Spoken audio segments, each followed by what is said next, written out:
Dear students, good evening to all. மாணவர்களுக்கு மாலை வணக்கம். ஸோ லாஸ்ட் கிளாஸில் நம்ம வந்து ரிசர்வ் பேங்க் ஆஃப் இந்தியா இல்லை சென்ட்ரல் பேங்க் ஆஃப் இந்தியா அதை பற்றி பார்த்தோம். அது கூடவே வந்து நம்ம கமர்ஷியல் பேங்க்ஸ், அதாவது ப்ரைவேட் இல்லைனா கவர்மெண்ட் செக்டரில் இருக்கக்கூடிய அண்டர்டேக்கிங்கில் இருக்கக்கூடிய கமர்ஷியல் பேங்க்ஸ் பார்த்தோம். அதோட ரெண்டோட டிஃப்ரென்ஷியேஷன் பார்த்தோம். ரெண்டுக்கும் என்னென்ன ரோல்ஸ் இருக்குது, ரெஸ்பான்சிபிலிட்டிஸ் இருக்குது, அவங்களுக்கான லிமிட்டேஷன்ஸ் என்னென்ன இருக்குது அப்படின்றத நம்ம லாஸ்ட் கிளாஸில் பார்த்தோம். அது எல்லாருமே நீங்கள் உங்களுக்கு ஓரளவுக்கு நல்லா புரிஞ்சிருக்கும்னு நினைக்கிறேன். நம்ம அதில் ஏதாவது சந்தேகம் இருந்தாலும் கேட்க சொல்லியிருந்தோம். இப்போது அந்த யூனிட் முடிஞ்சது. இப்போது அடுத்த யூனிட் எக்கனாமிக்ஸில் நம்ம சியூடி யூஜி 2025ல் government budget and the economy அதை தான் பார்க்க போகிறோம். ஸோ அடுத்த யூனிட்க்கு உங்கள் எல்லாரையும் வரவேற்கிறேன். So in this session we are going to see about the introduction, meaning of government budget, objective of government budget, components of budget, revenue receipts, capital receipts, budget expenditure, measures of government deficit. So budget வந்து பார்த்தீங்க அப்படின்னா ஒன்றும் இல்லை, நம்ம ஒரு financial document. Budget is always a financial document. இது வந்து union கவர்மெண்ட்டும் தாக்கல் பண்ணுவாங்க, இப்போது ஸ்டேட் கவர்மெண்ட்டும் தாக்கல் பண்ணுவாங்க. யூனியன் கவர்மெண்ட் பார்லிமெண்ட்டில் இன்ட்ரடியூஸ் பண்ணுவாங்க, ஸ்டேட் கவர்மெண்ட் என்ன பண்ணுவாங்கன்னா அசம்பிளியில் இன்ட்ரடியூஸ் பண்ணுவாங்க. ஃபார் எக்ஸாம்பிள் இப்போது டெல்லியில் இருக்க பார்லிமெண்ட்டில் யூனியன் கவர்மெண்ட் பண்ணுவாங்க, தமிழ்நாட்டில் இருக்க அசம்பிளியில், சென்னையில் இருக்க அசம்பிளியில் தமிழ்நாடு கவர்மெண்ட் பண்ணுவாங்க. ஸோ அதை பண்ணக்கூடியது யார் அப்படின்னா ஃபினான்ஸ் மினிஸ்டர். சரிங்களா? ஸோ இப்போ இந்த இடத்துல நமக்கு இன்ஸ்டண்ட்டாக ஞாபகம் வச்சுக்க வேண்டியது என்னென்னா ஃபினான்ஸ் மினிஸ்டர் யார் அப்படிங்கிறது தான்.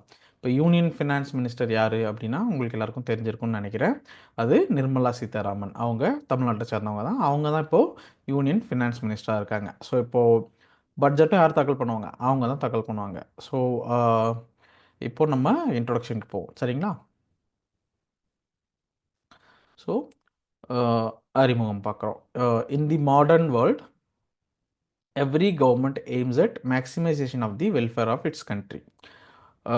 ஒவ்வொரு நாடுமே இந்த உலகத்தில் என்ன நினைக்கிறாங்க அப்படின்னா அவங்களோட நாடு, அவங்களோட மக்களோட நலன் வந்து என்ன இருக்குன்னு நினைக்கிறாங்க, இம்ப்ரூவ் பண்ணணும்னு நினைக்கிறாங்க, அதிகமாக்கணும்னு நினைக்கிறாங்க. சரிங்களா? மேக்ஸிமைசேஷன் பண்ணணும்னு நினைக்கிறாங்க. அதற்கு பல உட்கட்டமைப்பு, பொருளாதார மற்றும் நலன்புரி நடவடிக்கைகள் தேவைப்படுது. சரிங்களா? It requires a number of infrastructural, economic and welfare activities. சரிங்களா? இப்போது உட்கட்டமைப்புனா நம்ம இன்ஃப்ராஸ்ட்ரக்சர்னு சொல்கிறோம். சரிங்களா? இப்போது all the activities requires huge expenditure to the incurred. இப்போது எக்ஸ்பெண்டிச்சர் டு பி இன்கர்ட்னா இப்போது இந்த எல்லா நடவடிக்கைக்குமே என்ன தேவைப்படுது, ஒரு அமௌண்ட் தேவைப்படுது. ஹியூஜ் அமௌண்ட் என்ன பண்ணுது, தேவைப்படுது நம்ம எல்லா ஆக்டிவிட்டியும் பண்ணுறதுக்கு. சரிங்களா? This requires appropriate planning and policy. இதில் என்ன பண்ணணும், நிறைய திட்டமிடல் தேவைப்படுது, அதுக்கான கொள்கைகளையும் வகுக்க வேண்டியிருக்கு. சரிங்களா? இப்போ budgets helps in planning and framing policy. இப்போ இந்த பட்ஜெட் என்ன பண்ணுது அப்படின்னா நமக்கு திட்டமிடுறதுக்கும் கொள்கைகளை வரையறுக்கிறதுக்கும் உதவுது. சரிங்களா? அதாவது என்ன பணத்தை எங்கே எவ்வளோ செலவு பண்ண போகிறோம், அதுக்கான சோர்ஸ் எங்கேருந்து கிடைக்க போகுது, கூடுதலாக நம்ம இன்னும் என்ன பண்ண போகிறாங்க அப்படின்னா அதுக்கு தேவையான பாலிசிஸையும் உருவாக்க போகிறாங்க. எவ்வளோ கடன் வாங்குறது, அதுக்கான லிமிட்ஸ் என்ன. இப்போ நம்ம பேங்க்ஸில் பார்த்துருந்தோம் இல்லையா, அங்கே ஆர்பிஐ வந்து ஒரு ரூல் வச்சுருக்காங்க. நீங்கள் 100 ருபீஸ் வந்து ஒரு கஸ்டமர்கிட்டருந்து டெபாசிட்டாக வாங்குறீங்க அப்படின்னா அதை எல்லாத்தையுமே நீங்கள் வேறு ஒரு கஸ்டமருக்கு லோனாக கொடுத்துட முடியாது. அதில் 20% நீங்கள் ஹோல்டு பண்ணிக்கணும், மீதி 80% தான் நீங்கள் லோனாக கொடுக்க முடியும் அப்படின்ற அது ஒரு பாலிசி தான். அந்த மாதிரி இங்கேயும் நிறைய பாலிசிஸ் பட்ஜெட்டில் என்ன ஆகுது, ஃப்ரேம் செய்யப்படுது. சரிங்களா? ஸோ இப்போது மீனிங் ஆஃப் பட்ஜெட். இப்போ இந்த பட்ஜெட் அப்படின்ற வார்த்தைக்கு என்ன பொருள் அப்படின்னு பார்க்குறோம். சரிங்களா? இப்போ the term budget is derived from the French word bougette which means a leather bag or a wallet. அதாவது ஒரு நம்ம கையில் வச்சிருக்கக்கூடிய ஒரு லெதர் பேக்கோ இல்லை பர்ஸோ, அதை தான் என்ன சொல்கிறாங்க அவங்க பட்ஜெட்டின்னு முன்னாடி கூப்பிட்டுருக்காங்க.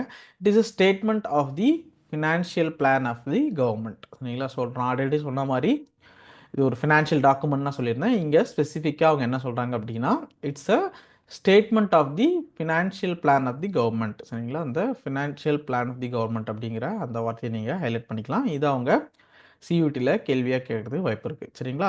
எ budget is a document containing a preliminary approved plan of public revenues and expenditures.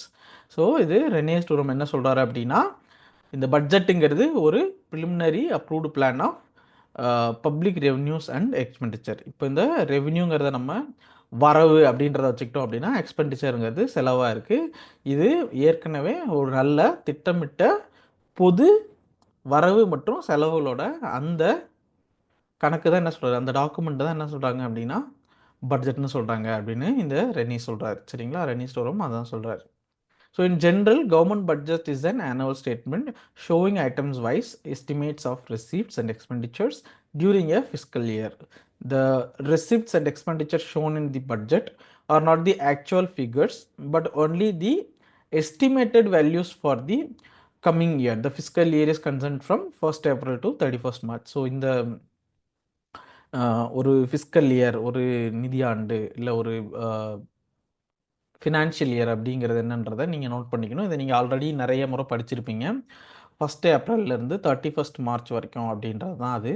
So இங்கே இன்னொரு பாயிண்ட்டையும் நீங்கள் வந்து அண்டர்ஸ்டாண்ட் பண்ணிக்கணும். அதில் பட்ஜெட்டுங்கிறது என்ன இல்லை, எக்ஸாக்டாக என்ன நடந்துச்சோ அதுக்கான செலவு கிடையாது. இது ஒரு அப்ராக்சிமேட்டாக எஸ்டிமேட் பண்ணுறாங்க, இவ்வளோ செலவு ஆகும் அப்படின்னு நினைக்கிறாங்க. ஸோ சம்டைம்ஸ் என்ன ஆகலாம் அப்படின்னா, நம்ம நினைக்கிற அளவுக்கும் செலவாகலாம், நம்ம நினைக்கிறத விட கம்மியாகவும் செலவாகலாம், இல்லை அதை விட அதிகமாகவும் செலவாகலாம். So there are 3 probabilities, 3 possibilities, மூணுத்துமே என்ன இருக்குது, சான்ஸ் இருக்குது. ஸோ அது ஒரு டென்டேட்டிவான ஒரு பிளான் தான் அப்படின்றதையும் சொல்கிறாங்க. சரிங்களா, it is not a actual figure but only the estimated value for the coming year. அந்த பாயிண்ட்டை நம்ம என்ன பண்ணிக்கணும், ஞாபகத்தில் வச்சுக்கணும். சரிங்களா,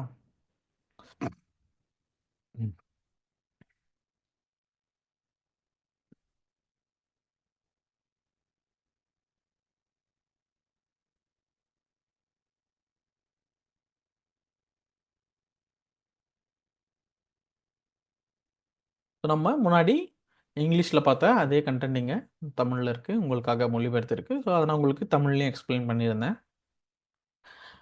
இது நீங்கள் உங்களுக்கு எளிமையாக தான் இருக்கும். நம்ம சேம் அந்த ஆங்கில வார்த்தைகள் அப்படியே தான் பயன்படுத்துவோம். பட்ஜெட்டுங்கிற வார்த்தை பட்ஜெட்னு தான் பயன்படுத்துவோம். சரிங்களா, so important points of government budget. இப்போ இந்த கவர்மெண்ட்டோட பட்ஜெட்டில் இருக்கக்கூடிய முக்கியமான பாயிண்ட்ஸ் என்னென்ன அப்படின்னு தான் பார்க்குறோம். So budget is prepared by government at all level, that is central government and state government and even for the local government. ஓகேங்களா, however we restrict our studies to budget of central government known as union budget. நம்ம எப்படி இருந்தாலும் இந்த union பட்ஜெட்டை மட்டும்தான் பார்க்க போகிறோம். ஆனால் எல்லா லெவல்லையுமே என்ன பண்ணுறாங்க, இன்க்ளூடிங் நம்ம கிராம பஞ்சாயத்துகள் வரைக்கும் எல்லா அளவுலேயுமே அரசாங்கத்தில் அவங்களுக்குன்னு ஒரு பட்ஜெட்டை தயாரிக்கிறாங்க. சரிங்களா, estimated expenditures and receipts are planned as per the objective of the government. So இந்த வரவு செலவு எல்லாமே எதை பொறுத்து அவங்க வந்து கால்குலேட் பண்ணுறாங்க அப்படின்னா, எஸ்டிமேட் பண்ணுறாங்க அப்படின்னா, அரசாங்கத்தோட திட்டத்தின் அடிப்படையில், அவங்களோட இலக்கின் அடிப்படையில் தான் செயல்படுறாங்க. சரிங்களா, ஸோ ஒவ்வொரு முறையும் நீங்கள் பார்த்தீங்க அப்படின்னா நம்மளோட இலக்கு வந்து என்ன ஆகிட்டு இருக்கும், மாறிக்கிட்டே இருக்கும். ஃபார் உதாரணமாக சஸ்டைனபிள் டெவலப்மெண்ட் கோல்ஸ் அப்படின்னு வர்றதுக்கு முன்னாடி அது மில்லியனல் டெவலப்மெண்ட் கோல்ஸாக இருந்தது. ஸோ அப்போ இருந்த கவர்மெண்ட்ஸ் எல்லாமே என்ன பண்ணியிருப்பாங்கன்னா, பட்ஜெட்டை மில்லியனல் கோல்ஸில் இருக்கிறது எல்லாத்தையும் அச்சீவ் பண்ணணும் அப்படின்னு போயிருப்பாங்க. ஸோ இப்போ சஸ்டைனபிள் டெவலப்மெண்ட் கோல்ஸ் வந்ததுக்கப்புறம் என்ன பண்ணியிருப்பாங்க அப்படின்னா, டோட்டலாக இப்போ நம்ம ஃபுல்லாகவே எஸ்டிஜி தான் ஃபோக்கஸ் பண்ண போகிறோம்.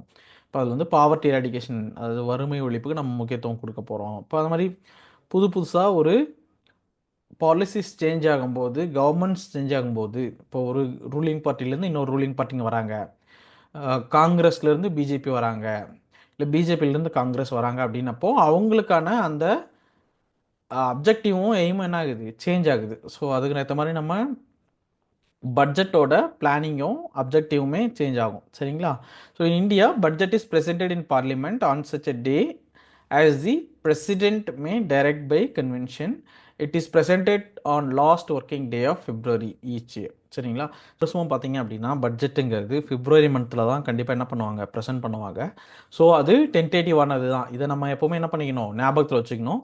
ஒரு கவர்மெண்ட் 5 வருஷம் முடிய போகுது, அந்த 5வது வருஷத்தில் ப்ரெசென்ட் பண்ணுறாங்க அப்படின்னா அதை நம்ம ஒரு ஃபுல் பிளட்ஜ்டு பட்ஜெட்டாக கன்சிடர் பண்ண மாட்டோம். சரிங்களா, இப்போ லாஸ்ட் இயர் நிர்மலா சீதாராமன் வந்து அவங்க ப்ரெசென்ட் பண்ண அந்த பட்ஜெட்டை நம்ம ஃபுல் பிளட்ஜ்டு பட்ஜெட்டாக கணக்கு எடுத்துக்க மாட்டோம். சரிங்களா, it is required to be approved by the parliament before it can be implemented. இப்போ இப்போ இந்த பார்லிமெண்ட் வந்து என்ன பண்ணணும்னு நினைக்கிறாங்க, அதை ஏற்றுக்கணும். அப்போ தான் நம்ம என்ன பண்ண முடியும், இந்த பட்ஜெட்டை இம்ப்ளிமெண்ட் பண்ண முடியும் அப்படிங்கிற அந்த பாயிண்ட்டும் இருக்குது. ஸோ நிதிநிலை எல்லா நிலைகளிலும் அரசு மூலம் தயாரிக்கப்படுகிறது. அதாவது மத்திய அரசு, மாநில அரசு மற்றும் உள்ளாட்சி அரசு தங்களுக்கு தேவையான முறையான பட்ஜெட்டை தயாரிக்கிறாங்க. ஆனாலும் நம்ம இது வந்து யூனியன் பட்ஜெட்டை மட்டும்தான் இப்போ நம்ம படிக்க போகிறோம். அது கூட்டாட்சி நிதிநிலை அப்படின்னு சொல்கிறோம். சரிங்களா? இப்போது இந்தியாவில் பட்ஜெட்டை நாடாளுமன்றத்தில் தான் தாக்கல் பண்ணுறாங்க அப்படின்றதையும் முன்னாடியே பார்த்துருந்தோம். சரிங்களா? ஸோ இது எல்லாமே என்னது, வரவு செலவு திட்டம்க்கான முக்கிய அம்சங்கள். சரிங்களா? இப்போ நீங்கள் பட்ஜெட்டோட அப்ஜெக்டிவ்ஸ் பார்த்தீங்க அப்படின்னா, government prepares the budget for fulfilling certain objectives. The objectives are the direct outcome of the government economic, social and political policies. சரிங்களா? the various objectives of government budget and other things are there. So அது நம்ம கீழே பார்க்குறோம். reallocation of resources through budgetary policies. Government aims to reallocate resources in accordance with the economic and social priorities of the country. இது பட்ஜெட்டோட நோக்கங்கள்னு பார்க்குறோம். அந்த first point பார்த்தோம். அதில் ரெண்டாவது பாயிண்ட் பார்த்திங்க அப்படின்னா, reducing inequalities in income and wealth, அந்த பாயிண்ட்டையும் பார்த்தோம். ஸோ அடுத்த பாயிண்ட் பாருங்கள், financing and management of public sector enterprise, economic growth, reducing regional disparities. சரிங்களா? ஸோ இப்போ இந்த பாயிண்ட்ஸ் எல்லாமே பார்த்தீங்க அப்படின்னா எதை பொறுத்து இருக்கும் அப்படின்னா, இப்போ நம்ம பட்ஜெட்டோட நோக்கங்களில் இந்த ரெண்டு இமேஜ் பார்க்குறோம். இப்போ இதில் வந்து ஃபஸ்ட்டு என்ன இருக்குது, டேக்ஸ் கன்செஷன்ஸ் ஆர் சப்சிடிஸ் அப்படின்னு ஒரு ஹேண்ட்ஸமாக ஒரு ஆள் வந்து என்ன பண்ணிட்டு இருக்காரு, கையில் ஒரு பேப்பரை வச்சு படிச்சுட்டு இருக்காரு. அதுவே மேலே இருக்க இமேஜ் பாருங்கள், கொஞ்சம் ஏழ்மையாக ஒரு குடும்பமாக வந்து அவங்க என்ன பண்ணுறாங்க, ஸ்டூடெண்ட் இருக்காரு, ஒரு அம்மா இருக்காங்க குழந்தை கையில் வச்சுட்டு, அவங்க என்ன பார்க்குறாங்க, கேஸ் சிலிண்டர் வச்சுட்டு இந்த பட்ஜெட்டில் நமக்கு என்ன இருக்குது அப்படின்னு பார்க்குறாங்க. ஸோ ஒரு பட்ஜெட்டுங்கிறது சமுதாய, அரசியல், பொருளாதார இந்த சூழ்நிலைகளுக்கு உட்பட்டு ஒரு அரசியல் இலக்கோட தான் கண்டிப்பாக அந்த பட்ஜெட்டுங்கிறது இருக்குது. ஸோ நீங்கள் எப்போவுமே பார்த்தீங்க அப்படின்னா ஒரு கிரிட்டிசிசம் பட்ஜெட் மேலே இருக்கும். அது என்ன அப்படின்னா, கவர்மெண்ட் வந்து என்ன பண்ண மாட்டேங்குது அப்படின்னா, ப்ரோ பீப்புளாக இருக்க மாட்டேங்குது, மக்களுக்கு சாதகமாக இருக்க மாட்டேங்குது, அவங்க வந்து கார்ப்பரேட்ஸுக்கு சப்போர்ட்டிவாக இருக்காங்க அப்படின்ற கிரிட்டிசிசம் ஜென்ரலாக வைக்கப்படும். சரிங்களா? ஆனால் அது உண்மையாக அப்படின்னா பார்ஷியலாக உண்மையும் இருக்கலாம். ஆனால் அவங்க இப்போது ரீஅலோகேஷன் ஆஃப் ரிசோர்ஸஸ் இதில் என்ன பண்ணுறாங்க அப்படின்னா, ஸோ கவர்மெண்ட் சில இடத்துல மக்களுக்கு சப்சிடிஸ் கொடுக்குது. ஃபார் எக்ஸாம்பிள், இப்போது நம்ம ஜிஎஸ்டி எடுத்துக்கோம். உதாரணமாக ஜிஎஸ்டி இருக்குது, ஜிஎஸ்டி எக்ஸம்டட் ப்ராடக்ட்ஸ் அப்படின்னு இருக்குது. இப்போ நீங்கள் ஒரு பிஸ்னஸ் பண்ணுறீங்க, ஒரு ஸ்மால் ஸ்கேல் பிஸ்னஸ் பண்ணுறீங்க, நீங்கள் வந்து அதில் ஃபுட் கிரெயின்ஸ் பிஸ்னஸ் பண்ணுறீங்க அப்படின்னா, இப்போ உதாரணமாக நீங்கள் ஒரு அரிசி வியாபாரம் பண்ணுறீங்க அப்படின்னா உங்களுக்கு அவங்க என்ன பண்ணுறாங்க, எக்ஸம்ஷன் கொடுக்குறாங்க. நீங்கள் ஒரு பர்டிகுலர் கிலோவுக்கு இப்போ 26 கேஜி பேக் இருக்குது, அந்த பேக்கு நீங்கள் என்ன பண்ண தேவையில்லை, ஜிஎஸ்டி பே பண்ண தேவையில்லை அப்படின்ற அந்த சூழ்நிலை இருக்குது. இப்போ அது இல்லாமல் சில மெடிசின்ஸ் இருக்குது, சில ட்ரக்ஸ் இருக்குது, சில மருந்துகள் இருக்குது அப்படின்னா, இப்போ அந்த மருந்துகளுக்கு அவங்க என்ன பண்ணுறாங்க, வரி விலக்குகள் கொடுக்குறாங்க. சரிங்களா? ஏன்னா கவர்மெண்ட்டுக்கு பணம் எங்கேருந்து வரும் அப்படின்னா, நம்ம மக்கள் பே பண்ணக்கூடிய வரியில் தான் வரும். நம்ம எல்லா பொருட்கள்லையும் இன்க்ளூடிங் ஆஃப் ஆல் டேக்ஸஸ் அப்படின்ற ஒரு ப்ரைஸ் போட்டிருக்கோம். சரிங்களா? நீங்கள் வந்து எம்ஆர்பி அப்படின்னு நம்ம சொல்லுவோம், அது எல்லாமே தனியாக வரும். ஸோ எம்ஆர்பி அப்படின்னா மினிமம் ரீட்டைல் ப்ரைஸ். அந்த மினிமம் ரீட்டைல் ப்ரைஸில் என்ன இருக்குது அப்படின்னா, இன்க்ளூடிங் ஆஃப் ஆல் டேக்ஸஸ் அப்படி தான் நம்ம வாங்குகிறோம். ஒரு சாக்லேட் வாங்குகிறோம், ஒரு பென்சில் வாங்குகிறோம், ஒரு பென் வாங்குகிறோம் அப்படின்னா நமக்கு அதில் எல்லாத்துலேயுமே டேக்ஸ் இருக்குது. ஸோ அதே மாதிரி ஒரு பிஸ்னஸாக பெரிய அளவில் பண்ணும் பொழுதும் ஒருத்தர் வந்து இண்டிவிஜுவலாக அதிக பணம் சம்பாதிக்கிறார் அப்படின்னா அவருக்கும் என்ன இருக்குது, இன்கம் டேக்ஸை அவர் பே பண்ணுவார். நீங்கள் காமர்ஸ்லேயும் அக்கௌண்டன்சிலையும் பார்த்துருப்பீங்க. சரிங்களா? அவர் வந்து ஒரு வருமான வரியை அரசாங்கத்துக்கு செலுத்துறாரு. அதனால் அரசாங்கத்துக்கு என்ன வரும், பணம் கிடைக்கும். கூடுதலாக ஒரு கார்ப்பரேட் கம்பெனி இருக்குது, அவங்க ஒரு பிஸ்னஸ் பண்ணுறாங்க, அவங்க ஒரு பர்டிகுலர் அமௌண்ட்டை இன்வெஸ்ட் பண்ணுறாங்க, ஒரு ஸ்டார்ட் அப் இருக்குது அப்படின்னா, அப்போ அதில் எம்ப்ளாயீஸ் இருக்காங்க, அந்த எம்ப்ளாயீஸ்க்கான ப்ராவிடென்ஸ் ஃபண்ட் அங்கே என்ன பண்ணுறாங்க, அவங்களும் ஷேர் பண்ணுறாங்க, அங்கே ஒரு ப்ராசஸ் நடக்குது. அப்போது இந்தியன் எக்கனாமிக்கு ஏதோ ஒரு வகையில் நம்ம எல்லாருமே இண்டிவிஜுவலாக இருந்தாலும் இண்டஸ்ட்ரியாக இருந்தாலும் கான்ட்ரிபியூட் பண்ணுறோம். சரிங்களா? இப்போ இந்த இடத்துல கார்ப்பரேட் கம்பெனிஸ்க்கான அந்த வெல்ஃபேர் அவங்களோட நலனையும் ஏன் கருத்தில் கொள்கிறாங்க அப்படின்னா, அப்போ தான் நமக்கு எம்ப்ளாய்மெண்ட் ஜென்ரேஷன் நடக்கும், ஒரு எக்கனாமி ஸ்மூத்ஃபுல்லாக ஃபங்க்ஷன் ஆகும். சரிங்களா? ஸோ நீங்கள் அதை பார்த்தீங்கன்னா, to encourage the investment government can give the taxation to the producers. சரிங்களா? அப்போ அது ஏன் கொடுக்குறாங்க அப்படின்னா, அப்போ தான் அவங்க என்ன பண்ணுவாங்க, நல்லா இன்வெஸ்ட்மெண்ட்டும் பண்ணுவாங்க. சரிங்களா? So reducing inequalities in income and wealth. So economic inequality is an inherent part of every economic system. ஒவ்வொரு எக்கனாமிக் சிஸ்டத்துலேயும் என்ன இருக்குது அப்படின்னா அவங்க ஏற்றத்தாழ்வுகள் இருக்குது. சரிங்களா? ஸோ இப்போ அரசாங்கம் என்ன பண்ணுது, இந்த இன்இக்வாலிட்டிஸை கவர்மெண்ட் ரெடியூஸ் பண்ணணும்னு நினைக்குது. சரிங்களா? ஸோ ஃபார் எக்ஸாம்பிள் இந்தியாவில் ஒரு பர்சன்டேஜ் பாப்புலேஷன் தான் ரிச்சாக இருக்காங்க. அவங்க தான் 73% ஆஃப் வெல்த் ஆஃப் த நேஷனை என்ன பண்ணுறாங்க அப்படின்னா கண்ட்ரோல் பண்ணுறாங்க அப்படின்ட்டு ஆக்ஸ்ஃபார்ம் இந்தியா ரிஃபார்ம் சொல்லுச்சு. சரிங்களா? அது உண்மை தான். ஏன்னா நம்ம India is not a communist government. So அங்கே நிறைய மோட் ஆஃப் கவர்மெண்ட்ஸ் இருந்திருக்கு. நமக்கு வந்து நம்மளோட சுதந்திரத்துக்கு அப்புறம் ஸோ நெஹ்ருவியன் தாட்ஸ் தான் இருந்தது. அவர் வந்து ஒரு மிக்ஸ்டு சோஷியலிஸ்ட் ஐடியாலஜியாக இருந்ததால் அவர் அதுக்கேற்ற மாதிரியான கவர்மெண்ட் செக்டாரும் இருக்கணும், ப்ரைவேட் செக்டாரும் இருக்கணுன்றதுக்கு மாதிரியான அந்த வேலைகளை செஞ்சார். அதுக்கான ப்ரோ பாலிசிஸை பண்ணார். ஸோ அதால் நம்மளால் இப்போ என்ன பண்ண முடியுது, கவர்மெண்ட் யூனிட்டும் இருக்குது, நம்மக்கிட்ட ப்ரைவேட் யூனிட்ஸும் இருக்குது. சரிங்களா? ஸோ அதில் கம்பெனிஸ் இருக்குது. உதாரணமாக இப்போ கவர்மெண்ட்டோட கம்பெனிஸ்னால் நம்ம என்னென்ன சொல்லலாம், பெல் கம்பெனி இருக்குது, இந்தியன் ஆயில் கார்பரேஷன்ஸ் இருக்குது, கோல் இந்தியா இருக்குது. ஸோ அந்த மாதிரி நம்மக்கிட்ட இருக்க மாதிரியும் ப்ரைவேட் செக்டார்லேயும் நிறைய இருக்காங்க. இப்போது அதானி என்டர்பிரைசஸ் இருக்காங்க, ரிலையன்ஸ் இருக்காங்க, ஜியோ இருக்காங்க. அந்த மாதிரி ஃபார் எக்ஸாம்பிள் நான் சொல்கிறேன், உங்களுக்கு இது எல்லாமே என்ன இருக்கும் தெரிஞ்சிருக்கும். சரிங்களா? So government aims to reduce the inequalities of income and wealth through its budgetary policy. சரிங்களா? இப்போ நம்ம ப்ரீவியஸ் கிளாஸ்லேயே பார்த்துருப்போம், இந்த ஜிஎன்பி ஜிடிபி அதெல்லாமே டிஸ்கஸ் பண்ணியிருப்போம், பர் கேபிட்டா இன்கம் அதெல்லாமே டிஸ்கஸ் பண்ணியிருப்போம். அப்போ அந்த மாதிரி நமக்கு ஒரு இண்டிவிஜுவலுக்கு கிடைக்கக்கூடிய இன்கமும் அவங்களுக்கு இருக்கக்கூடிய அந்த வெல்த்தையும் நம்ம என்ன பண்ணணும்னு நினைக்கிறோம், ஒரு 2 பேருக்கு இருக்கிறத நம்ம என்ன பண்ணணும்னு நினைக்கிறோம், ரெடியூஸ் பண்ணணும்னு நினைக்கிறோம். சரிங்களா? கம்பேர் பண்ணி நம்ம ரெடியூஸ் பண்ணணும்னு நினைக்கிறோம். இப்போ கவர்மெண்ட்டு இப்போ இந்தியாவில் அப்ராக்சிமேட்டாக 140 கோடி பேர் இருக்காங்க அப்படின்னா, இப்போ அந்த 140 கோடி பேரும் கிட்டத்தட்ட எல்லாரையும் ஒரு பேலன்ஸ்டாக வச்சுக்கணும் அப்படின்றதுக்காக அவங்க ஏழைகளுக்கும் பணக்காரங்களுக்கும் நடுவில் there is a gap between rich and the poor, அதை வந்து நம்ம ரெடியூஸ் பண்ணுன்றதுக்காக கவர்மெண்ட் என்ன பண்ணுது, பாலிசியை டெவலப் பண்ணுது. ஸோ இந்த பட்ஜெட்டும் அது என்ன கன்சர்ன் பண்ணுது அப்படின்னா இன்கமையும் வெல்த்தையும் அதில் இருக்கக்கூடிய இன்இக்வாலிட்டி ரெடியூஸ் பண்ணுன்ற வகையில் கொண்டு வரணுன்றதுக்காக கவர்மெண்ட்டும் பட்ஜெட்டை ப்ரிப்பேர் பண்ணுது. சரிங்களா? அது நம்ம எக்கனாமிக் ஸ்டெபிலிட்டின்னு இந்த இடத்துல அந்த இமேஜ் பார்த்திங்கன்னா உங்களுக்கு தெரியும். So government aims to influence distribution of income by imposing taxes on the rich and spending more on the welfare of the poor. சரிங்களா? ஸோ இந்த இடத்துல நீங்கள் பார்த்தீங்கன்னா தெரியும், இங்கே ரிச்சாக இருக்கவங்க கிட்ட டேக்ஸை வாங்கி கவர்மெண்ட் யாருக்கு கொடுக்குது, புவருக்கு கொடுக்குது. அதை நம்ம வெல்ஃபேர் ஆஃப் த புவருக்காக தான் கொடுக்குது அப்படிங்கிறதையும் பார்க்கலாம். So lot of schemes are there. நேரடியாக நீங்கள் ஏதோ ஒரு ஸ்கீமில் நீங்கள் பெனிஃபிட் ஆகிருப்பீங்க. சரிங்களா? It will reduce income of rich and rise standard living of the poor, thus reducing inequalities in the distribution of income. சரிங்களா?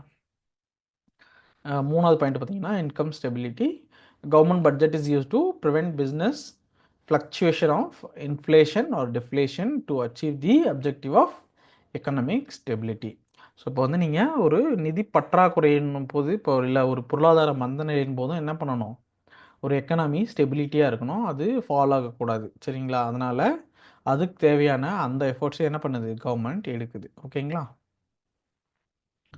ஸோ இது நம்ம ஏற்கனவே வருமானம் மற்றும் செல்வத்தில் ஏற்படும் சீர்மையின்மையை குறைப்பது, அந்த பாயிண்ட் ஏற்கனவே பார்த்தோம்.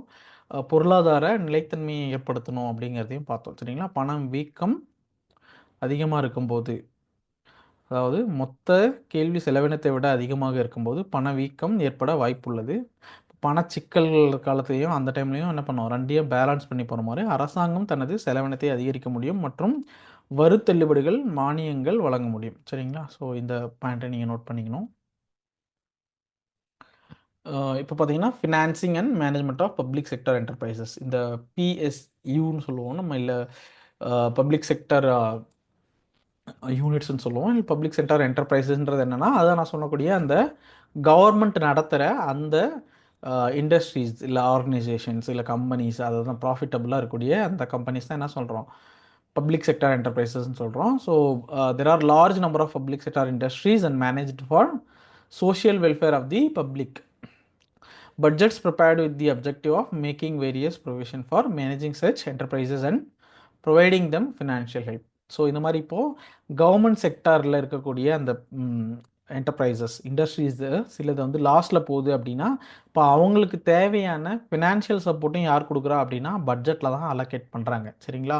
இப்போது இது வெறுமனே இண்டஸ்ட்ரீஸ்க்கு மட்டும் இல்லை, ஒவ்வொரு ஸ்டேட்டுக்கும் தனித்தனியாக யூனியன் கவர்மெண்ட் பணத்தை பிரித்து கொடுக்குது. ஃபார் எக்ஸாம்பிள் இப்போது பீகார் கவர்மெண்ட் இருக்குது, குஜராத் கவர்மெண்ட் இருக்குது, தமிழ்நாடு கவர்மெண்ட் இருக்குது, கேரளா கவர்மெண்ட் இருக்குது. அப்படின்னா யூனியன் கவர்மெண்ட் என்ன பண்ணுது அப்படின்னா பட்ஜெட்டில் மணியை அலோகேட் பண்ணுது. ஸோ இதில் நிறைய கான்ஃப்ளிக்ட்ஸ் இருக்குது, டிஸ்பேரிட்டிஸ் இருக்குது. ஏன்னா இப்போது அதிகமாக டேக்ஸ் பே பண்ணுறது எங்கள் ஸ்டேட்டு தான், ஆனால் எங்களுக்கு பணம் கொடுக்காம நீங்கள் வேற ஒரு ஸ்டேட்டுக்கு கொடுக்குறீங்க, இல்லை எங்களுக்கு பணம் கம்மியான அளவு தான் கொடுக்குறீங்க அப்படின்ற மாதிரியான ஸ்டேட் அட்டானமி, ஃபெடரலிசம் அது ஓரியன்டான நிறைய இஷ்யூஸ் எல்லாமே இருக்குது. நீங்கள் பட்ஜெட் சமயத்தில் நியூஸ் பேப்பர் வாசிக்கிறது ரொம்ப இம்பார்ட்டண்ட். அந்த சமயத்தில் வரக்கூடிய அந்த கட்டுரைகள் இருந்தும் சில கேள்விகள் வருது. சரிங்களா? இப்போ நம்ம ஃபர்தராக ஒரு பட்ஜெட்டில் எவ்வளோ செலவு பண்ணாங்க அப்படின்றத இந்த லாஸ்ட் இன்டரிம் பட்ஜெட்டோட அந்த ஒரு பிக்சரை பார்ப்போம். அதில் நமக்கு ஒரு கிளியர் கட் ஐடியா கிடைக்கும். சரிங்களா?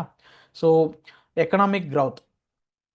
The growth rate of a country depends on a rate of saving and investment. For this purpose of budgetary policy aims to mobilize sufficient resources for investment. சரிங்களா?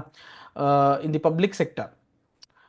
Through the government makes various provisions in the public sector. Therefore, the government makes various rate of saving and investments in savings. So ஒரு நாட்டோட பொருளாதார வளர்ச்சி அப்படிங்கிறத நம்ம ஏற்கனவே பார்த்துருந்தோம். இப்போ உதாரணமாக நமக்கு வேர்ல்டு பேங்க் இருக்காங்க அப்படின்னா அவங்க ஒரு ட்ரெண்ட் கொடுப்பாங்க. இப்போ இந்த கண்ட்ரி வந்து இந்த பர்டிகுலர் க்ரௌத் ஸ்டேட்டில் இருக்குது, அவங்களோட ட்ரெண்டிங் லெவல் இதுதான் இருக்குது அப்படின்றத அவங்க பார்ப்பாங்க. ஸோ அந்த மாதிரி இப்போ நம்ம வந்து ஒரு நாட்டோட டெவலப்மெண்ட் எப்படி இருக்குது, க்ரௌத் ரேட் எப்படி இருக்குது அப்படிங்கிறத நம்ம கவர்மெண்ட் ஆஃப் இந்தியாவும் ப்ரிடிக்ட் பண்ணோம். சரிங்களா? இப்போ நமக்கு ஃபினான்ஸ் மினிஸ்ட்ரி இருக்குது, நித்தி ஆயோக் இருக்குது, ரிசர்வ் பேங்க் ஆஃப் இந்தியா இருக்குது. ஸோ இப்போ இவங்க கலெக்டிவாக ஒர்க் பண்ணி நம்ம நாட்டோட எக்கனாமிக் க்ரௌத் எப்படி இப்போ இருக்குது, அதை ஃபர்தராக எப்படி கொண்டு போகணும் அப்படின்றதுக்கு தேவையான அந்த ஒர்க்கை அவங்க என்ன பண்ணுவாங்க, பண்ணிகிட்ருப்பாங்க. சரிங்களா? ஸோ அதனால் ஒரு ப்ரிடிக்டட் எக்கனாமிக் க்ரௌத்தும் இருக்கும்.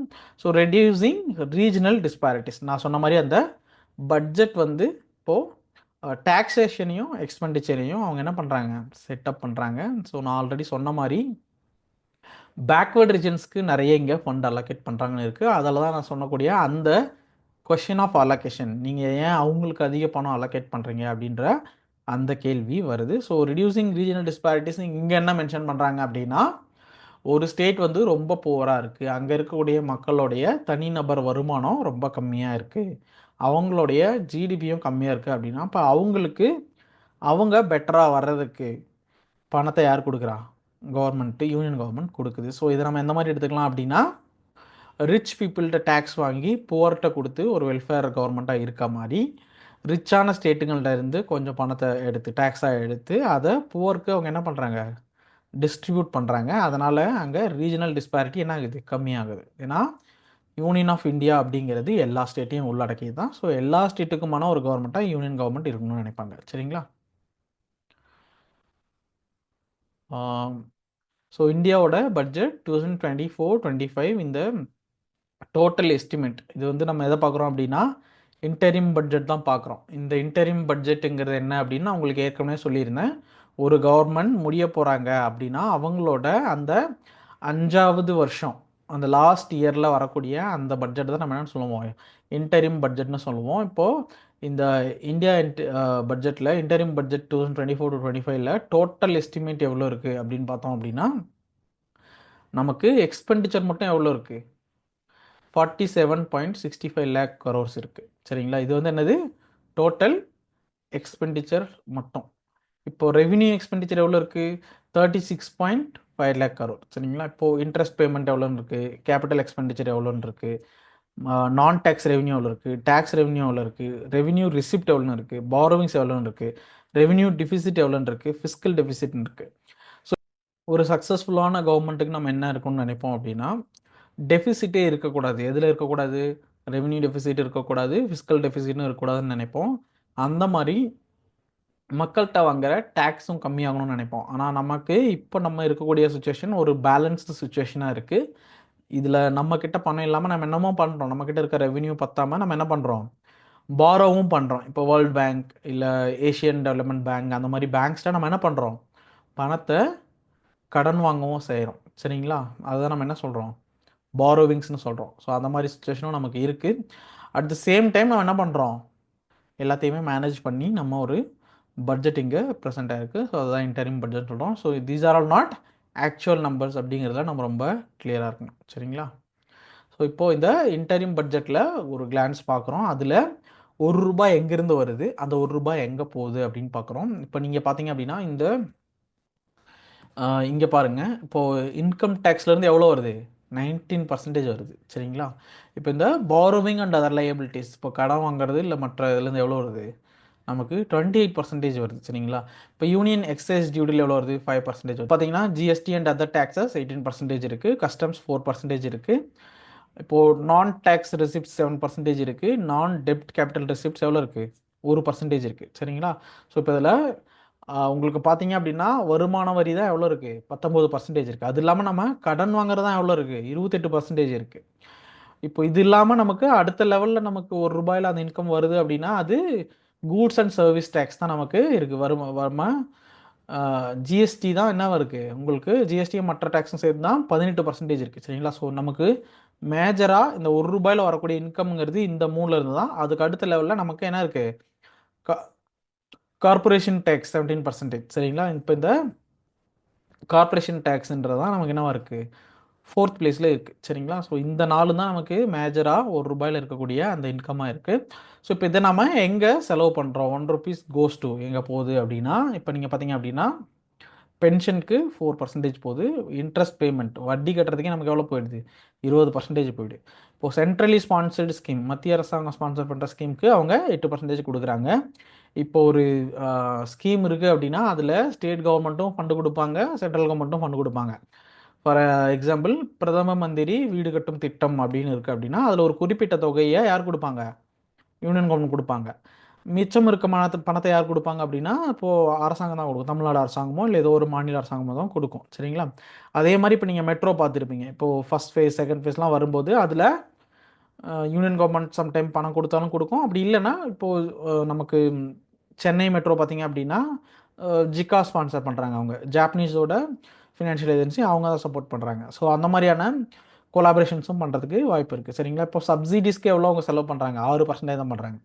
ஸோ டிஃபென்ஸ்க்கு 8% செலவு பண்ணுறாங்க, சென்ட்ரல் செக்டாருக்கு 16% கொடுக்குறாங்க, ஃபினான்ஸ் கமிஷன் அண்ட் அதர் ட்ரான்ஸ்ஃபர்ஸ்க்கு 8% கொடுக்குறாங்க. State shares of taxes and duties, இப்போ ஒவ்வொரு ஸ்டேட்டுக்கும் அவங்க எவ்வளோ கொடுக்குறாங்க அப்படின்றதும் இருக்குது. ப்ளஸ் அதர் எக்ஸ்பெண்டிச்சர்ஸ் இன்க்ளூடிங் 9% இருக்குது. சரிங்களா? ஸோ இது வந்து ₹1 நமக்கு கிடைக்கிது அப்படின்னா அந்த ₹1 இந்த பட்ஜெட்டில் யூனியன் கவர்மெண்ட் எப்படி செலவு பண்ணுது அப்படிங்கிறது இந்த 2024-25க்கான இன்டரிம் பட்ஜெட்டை வச்சு ஒரு கிளான்ஸாக பார்த்துருக்கோம். சரிங்களா? ஸோ இப்போ இந்த வரவு செலவு திட்ட உள்ளடக்கங்கள், இப்போ இதில் என்னென்ன இருக்குது, வரவுலாம் என்னென்ன இருக்குது, செலவுலாம் என்னென்ன இருக்குதுன்னு பார்க்குறோம். இப்போ வரவுகளில் வருவாய் வரவுகள் இருக்குது, மூலதன வரவுகள் இருக்குது, வரி இருக்குது, விகிதாச்சார வரவு இருக்குது. இப்போ அது மாதிரி கடன்களை வசூலித்தல், கடன்களும் பிற பொறுப்புகளும், முதலீட்டை விலக்கு, இது எல்லாமே எதில் இருக்குது, வரவுகள் இருக்குது. பொதுவே செலவுகளில் பார்த்தீங்கன்னா வருவாய் செலவு, மூலதன செலவு. இப்போது திட்டம் சார்ந்த செலவு, திட்டம் சாரா செலவு, இப்போ இந்த மாதிரி ரெண்டுமே எதில் இருக்குது, வருவாய் செலவுலையும் இருக்குது, மூலதன செலவுலையும் இருக்குது. இப்போது இந்த பட்ஜெட்டில் காம்போனன்ட்ஸாக என்னென்ன இருக்குது அப்படிங்கிறத நம்ம இங்கே பார்க்குறோம். ஸோ பட்ஜெட் ரெசிப்ட்ஸ் இருக்குது, எக்ஸ்பெண்டிச்சரும் இருக்குது. இப்போ இந்த பட்ஜெட் ரெசிப்ட்ஸில் எக்ஸ்பெண்டிச்சரில் ரெண்டுலேயுமே என்ன இருக்குது, ரெவன்யூ ரெசிப்ட்டும் இருக்குது, எக்ஸ்பெண்டிச்சரும் இருக்குது. ஸோ கேபிட்டல் ரெசிப்ட்ஸும் இருக்குது, எக்ஸ்பெண்டிச்சரும் இருக்குது. சரிங்களா? இப்போ இதில் டேக்ஸ் ரெசிப்ட்ஸும் இருக்குது, இல்லை நான் டேக்ஸ் ரெசிப்ட்ஸும் இருக்குது. இப்போ இது மாதிரி பிளான் எக்ஸ்பெண்டிச்சரும் இருக்குது, நான் பிளான் எக்ஸ்பெண்டிச்சரும் இருக்குது. சரிங்களா? இப்போ இதில் கேபிட்டல் ரிசிப்ட்ஸில் பார்த்தீங்க அப்படின்னா recovery of loans, borrowings and other liabilities, disinvestment அப்படின்னு இருக்குது. சரிங்களா? இப்போ இதில் இந்த டிஸ்இன்வெஸ்ட்மெண்ட் அப்படிங்கிற வார்த்தை வந்து உங்களுக்கு புதுசாக இருக்கலாம். டிஸ்இன்வெஸ்ட்மெண்ட்னா ஒன்றும் இல்லை, கவர்மெண்ட் இப்போது ஆல்ரெடி ரன் பண்ணிட்டு இருக்க ஒரு கம்பெனிக்கு 100% அவங்க பணம் கொடுக்குறாங்க அப்படின்னா இந்த டிஸ்இன்வெஸ்ட்மெண்ட் என்னென்னா அதுலேருந்து கொஞ்சம் இப்போ ஷேரை விற்றுட்டு, ஃபார் எக்ஸாம்பிள் இப்போது 51% வந்து கவர்மெண்ட் வச்சுக்கிச்சு, மீதி இருக்க அந்த 49% சேல் பண்ணிவிட்டு அதுலேருந்து ஒரு ரெவன்யூ கிடைக்கும் இல்லையா, அதை கவர்மெண்ட் வச்சுருக்கோம். இப்போ இந்த இடத்துல எல்லா அசட்ஸ் மேலே கண்ட்ரோலுக்கு யாருக்கும் இருக்கும் அப்படின்னா கவர்மெண்ட் இருக்கும். ஏன்னா அவங்ககிட்ட எவ்வளோ இருக்குது, 51% ஷேர் இருக்குது. ஸோ இந்த ப்ராசஸ் தான் நம்ம என்ன சொல்கிறோம் அப்படின்னா டிஸ்இன்வெஸ்ட்மெண்ட்னு சொல்கிறோம். சரிங்களா? பாரோவிங் அண்ட் அதர் லைபிலிட்டிஸ் நம்ம ஏற்கனவே பார்த்துருந்தோம். இப்போ நம்ம வந்து வேர்ல்டு பேங்க்கிட்டையோ இல்லை ஏஷியன் டெவலப்மெண்ட் பேங்க்டையோ நம்ம லோன் வாங்குகிறோம். இப்போ ஜிக்கா மாதிரி ஒரு இன்ஸ்டியூட்னா நம்ம லோன் வாங்குகிறோம் அப்படிங்கிறது சொல்லியிருந்தேன். இப்போ இந்த ரெக்கவரி ஆஃப் லோன்ஸுங்கிறது என்னது, ஏற்கனவே கொடுத்த கடனை நம்ம திரும்ப கவர்மெண்ட் வாங்குறது. சரிங்களா? ஸோ இப்போது ஒரு பட்ஜெட்டில் காம்பனன்ட்ஸ் ஆஃப் பட்ஜெட் அப்படிங்கிறத என்னென்னு பார்க்க போகிறோம். சரிங்களா? ஸோ காம்பனன்ட்ஸ் ஆஃப் பட்ஜெட் அப்படின்னா அதில் ஒரு பட்ஜெட்டில் என்னென்ன இருக்குது அப்படிங்கிறத நம்ம ஃபஸ்ட்டு பார்க்க போகிறோம். சரிங்களா? ஸோ இப்போ இதில் components of budget can also be categorised as according to the receipts and expenditure. இப்போ வரவு மற்றும் செலவை வச்சு அதை வகைப்படுத்துகிறாங்க. ஒன்று வந்து பட்ஜெட் ரிசிப்ட்ஸு, இன்னொன்று வந்து பட்ஜெட் எக்ஸ்பெண்டிச்சர். சரிங்களா? பட்ஜெட்டில் வரவு, இன்னொன்று வந்து பட்ஜெட்டில் செலவு. ஸோ அந்த ஃப்ளோ சார்ட்லேயும் நம்ம அதை தான் பார்த்துருந்தோம். இப்போது பட்ஜெட் ரிசிப்ட் அப்படின்னா என்னென்னா, பட்ஜெட் வரவுங்கிறது ஒரு குறிப்பிட்ட நிதியாண்டில் அரசு அனைத்து ஆதாரங்களிலிருந்தும் பெறும் மதிப்பீட்டான நிதிகளின் வரவை குறிக்கிறது. சரிங்களா? மொத்தமாக அவங்களுக்கு ஒரு ஃபிஸ்கல் இயரில் எவ்வளோ மணி ரிசிப்ட் கிடச்சிருக்கு, எதுலேருந்து, ஃப்ரம் ஆல் தி சோர்ஸஸ்லேருந்து, ஒரு பர்டிகுலர் ஃபிஸ்கல் இயரில் கவர்மெண்ட்டுக்கு எவ்வளோ பணம் கிடச்சிருக்கு அப்படிங்கிறத என்ன சொல்கிறாங்க, பட்ஜெட் ரிசிப்ட்னு சொல்கிறாங்க. சரிங்களா? இப்போ அதுவே ரெவென்யூ ரிசிப்ட்னா என்னது? Revenue receipts refers to those receipts which create any liability nor cause any reduction in the assets of the government. They are regular and recurring in nature and government receives them in its normal course of activities. சாதாரணமான government நடவடிக்கையிலேருந்து கிடைக்கக்கூடிய அந்த பணத்தை நம்ம revenue receipt சொல்கிறோம். Receipt is a revenue receipt is satisfies the following two essential condition. அங்கே ரெண்டு condition இருக்குது, அதை கண்டிப்பாக ரெவென்யூ ரெசிப்ட் ஃபாலோ பண்ணுது. ஒன்று வந்து the receipt must not create a liability for government. For example, taxes levied by the government and revenue receipts as the do not create any liability. சரிங்களா? இப்போ however any amount borrowed by the government is not a revenue receipt as it causes an increase in the liability in terms of repayment of borrowings. இப்போ இவங்க என்ன சொல்கிறாங்க அப்படின்னா, கடன் ஒருபோதும் என்னவா இருக்காது, நமக்கு ரெவென்யூ ரெசிப்டாக இருக்காது. காரணம் என்ன அப்படின்னா, நம்ம ரெண்டு விஷயம் அங்கே பண்ணணும். ஒன்று ரீபேமெண்ட் பண்ணணும், அப்படி இல்லைனா அதுக்கான இன்ட்ரெஸ்ட் பே பண்ணணும். சரிங்களா? இப்போ நம்ம பட்ஜெட்டோட ₹1 எப்படி செலவு பண்ணுறோன்னு பார்க்குறதுல 20% நம்ம ஆல்மோஸ்ட் எதுக்கு தான் செலவு பண்ணுறோம், இந்த இன்ட்ரெஸ்ட்டுக்காகவும் இல்லை இந்த பாரோ பண்ண லோனை ரீபே பண்ணுறதுக்காக தான் நம்ம என்ன பண்ணுறோம், 20% அதில் செலவு பண்ணுறோம். சரிங்களா? The receipt must not cause decrease in the asset of, for example, receipt from sale of shares of a public enterprise is not a revenue receipt. இப்போ நம்ம உதாரணத்துக்கு அங்கே பார்த்தோம், ஒரு டிஸ்இன்வெஸ்ட்மெண்ட்னா என்னென்னு பார்த்தோம். அப்போ அந்த மாதிரி வரக்கூடிய பணத்தை நம்ம என்ன வச்சுக்க மாட்டோம், ரெவென்யூ ரிசிப்டாக வச்சுக்க மாட்டோம் அப்படின்னு சொல்கிறாங்க. ஏன் அப்படின்னா, நம்மக்கிட்ட இருக்க அசட்டை அது என்ன பண்ணுது, டிக்ரீஸ் பண்ணுது அப்படின்னு சொல்கிறாங்க. சரிங்களா? அப்போது நான் சொன்ன அந்த பாயிண்ட் இங்கே தான் இருக்குது. ஒரு பொதுத்துறை நிறுவனத்தின் பங்குகளை விற்பனை செய்வதிலிருந்து பெறப்படும் வரவுகள் வருவாய் வரவுகள் ஆகவில்லை, ஏனெனில் இது அரசின் சொத்துக்களை என்ன பண்ணுது, குறைக்குது அப்படின்றத பார்க்குறோம். சரிங்களா? ஸோ இப்போ நம்ம சோர்ஸஸ் ஆஃப் ரெவென்யூ பார்க்குறோம். இப்போ இதில் நமக்கு முதல்ல நமக்கு வருவாய் வரவு என்னன்னு பார்க்குறோம். ஸோ இதோட இந்த வருவாய் வரவோட இந்த கிளாஸ் முடிச்சிக்கலாம். அடுத்த கிளாஸ் நம்ம மறுபடியும் ஃபர்தராக இருக்க எல்லாத்தையும் கண்டினியூ பண்ணுவோம். சரிங்களா? இப்போ ரிசோர்ஸ் ஆஃப் ரெவென்யூ, இப்போ ரெண்டு வகையில் நமக்கு ரெவென்யூ கிடைக்குது. ஒன்று வந்து டேக்ஸபிள் ரெவென்யூ, இன்னும் வந்து நான் டேக்ஸபிள். இப்போது டேக்ஸில் இருந்துன்னா நமக்கு வருவாயில் எப்படி கிடைக்குதுன்னு பார்க்குறோம். இப்போ இந்த இமேஜ் பார்த்திங்கன்னா உங்களுக்கு தெரியும், பாக்கெட்டில் இருந்து பணத்தை எல்லாத்தையும் என்ன பண்ணுற மாதிரி இருக்குது, பிடுங்குற மாதிரி இருக்குது. இது ஒரு ரெப்ரசன்டேஷனுக்காக, உனக்கு புரியறதுக்காக. சரிங்களா? அப்போ இது மாதிரி நான் டேக்ஸபிள் ரெவென்யூவும் நமக்கு இருக்குது. சரிங்களா? இப்போ டேக்ஸ் ரெவென்யூனா என்ன, refers to sum of total of receipts from taxes and duties imposed by the government. Tax is the compulsory payment made by the people and companies of the government without reference to any direct benefit in return. It means there are two aspects of taxes. இப்போ வந்து revenue, tax ரெவென்யூங்கிறத வந்து நம்ம கவர்மெண்ட்டுக்கு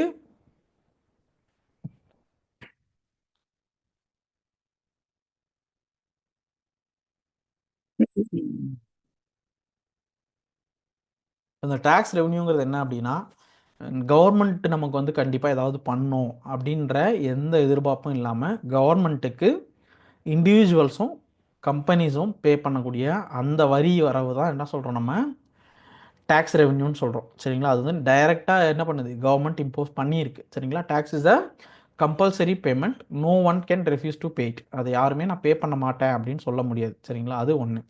ரெண்டாவது, tax receipts are spend by the government for common benefit of the people in the country. இது வந்து நம்ம எல்லாரும் ஒன்று புரிஞ்சுக்கணும், இந்த மாதிரி கவர்மெண்ட் டேக்ஸ் வாங்கினாலும் அந்த டேக்ஸ் யாருக்காக திரும்ப செலவு பண்ணுது, மக்களுக்காக தான் செலவு பண்ணுது. சரிங்களா? ஸோ இந்த ரெண்டையும் நம்ம புரிஞ்சுக்கணும். வருவாய் வரவுகள் அதில் வந்து என்ன அப்படின்னா 2 வரி இருக்குது. ஒன்று வரி வரவுகள், வரி அல்லாத வரவுகள்னு இருக்குது. இப்போ இந்த வரி வரவுகள்ன்றது அரசாங்கத்தால் ஏற்படுத்தக்கூடிய வரிகள் மற்றும் கட்டணத்திலிருந்து பெறப்படக்கூடியது. சரிங்களா? இப்போ இது வந்து வரிங்கிறது கட்டாயம், அதை யாரும் நம்ம செலுத்த மாட்டோம் அப்படின்னு சொல்ல முடியாது. சரிங்களா?